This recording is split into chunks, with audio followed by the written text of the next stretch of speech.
Let's talk about 5 new features or additions that MLB The Show announced during yesterday's feature premiere. If you enjoyed the content, make sure to drop a like and subscribe to the channel, and also comment down below what was your favorite thing that MLB The Show mentioned during this feature premiere. I'll let you know mine at the very end. Let's start off with the user interface and the designs on the new menu screen. Now, these are completely different from any MLB The Show before because it just looks completely different. To be honest, it just looks like a completely different game, and I absolutely love it. It just looks more alive. I guess that's kind of like the word that you can use. I don't know if that's a word to describe it, but that's the one I'm using. I love it. They also announced and showed a new stadium, the Kingdom. This is a beautiful stadium. For those that don't know, Kingdom was a stadium where the Seattle Mariners played from 77 to 1999. And the last home run ever hit at this stadium was, of course, by Ken Griffey Jr. And every time you see Ken Griffey Jr.'s highlights, you see the Kingdom. He had some insane years. It was awesome. It was loud. I'm just curious to see how the stadium plays in online gameplay because we know that's always a factor. Elevations is also obviously a dome, so we'll see how that plays. But in this stadium, there were some iconic moments that happened at the Kingdom, like this one. And the 0-1 pitch on the way to Edgar Martinez. Swung on and line down the left field line for a base hit. Here comes Joy. Here is Junior to third base. They're going to wave him in. The throw to the plate will be late. I don't believe it. And don't worry, Yankee fans, you got all the good news today. And that is because this feature premiere was around New York, the Yankees, and number 2, Derek Jeter, number 2. And yeah, I had to do that. SDS showed how they're expanding the storyline modes that started last year with the Negro Leagues edition. This year, aside from season 2 from the Negro League storyline, we're also getting the storyline from Derek Jeter's career, which covers basically his entire career and all the key moments. What I gathered from what they said is that this will be divided into 2 parts, right? Part 1 will be Jeter's career moments, basically from 1995, which was his rookie year, all the way to the year 2000. That includes a lot of big time moments and championships. Here, we will see the Yankees' glory days when they were winning all those championships and Jeter's most iconic moments, which at the end of the video, they showed us that Jeter's signature jump throw, and it was awesome. Part 2 will come out a few weeks after, and it will be Jeter's careers and his moments starting from the year 2000, and it goes all the way up to the year 2014. In these moments, I'm expecting his 3,000 hit, which was a home run,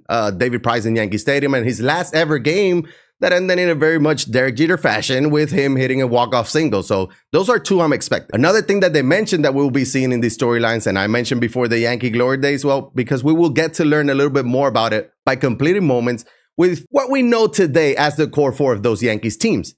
If you don't know, those players are Derek Jeter, Mariano Rivera, Jorge Posada. Those are all legends that were in MLB The Show 23, but this brings me to my 4th thing. We got new legends, including new legend Andy Pettitte. Obviously, Andy Pettitte was a key part of those teams. He's part of the core 4.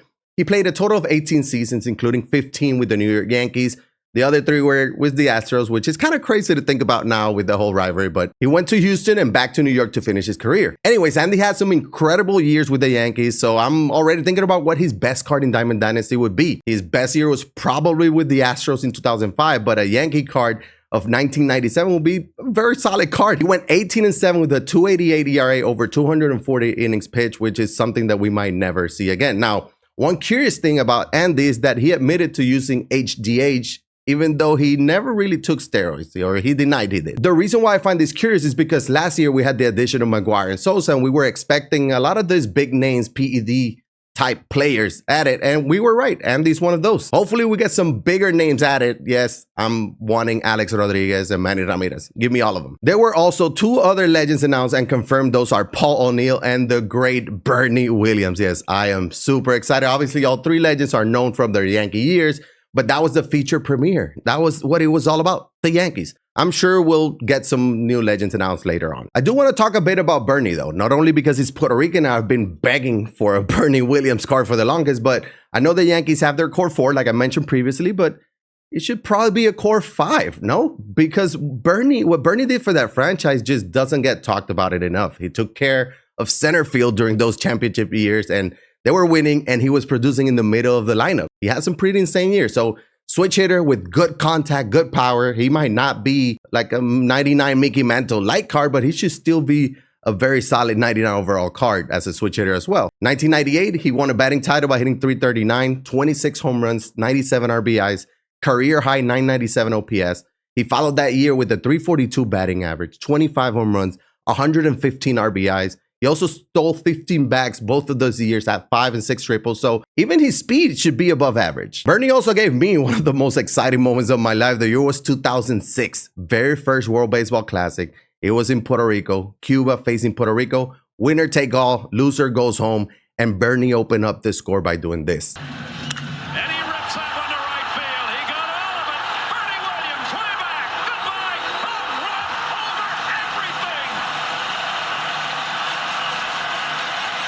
And that is the loudest I've ever seen a baseball stadium. And I've been to Yankees Red Sox playoffs games. So yeah, that crazy. Now, last but not least, the first change to gameplay that we've seen courtesy of Flowy, good catch, over on Twitter. Looks like we will have some new pinpoint controls for lefties, right? That's what I'm getting out of this. On the short gameplay that they showed when they were talking about Pettit, we could see a different motion per pinpoint. It started kind of like on the right and up instead of the left and up, which is what we saw from this year. So it's a little bit different because it's flipped.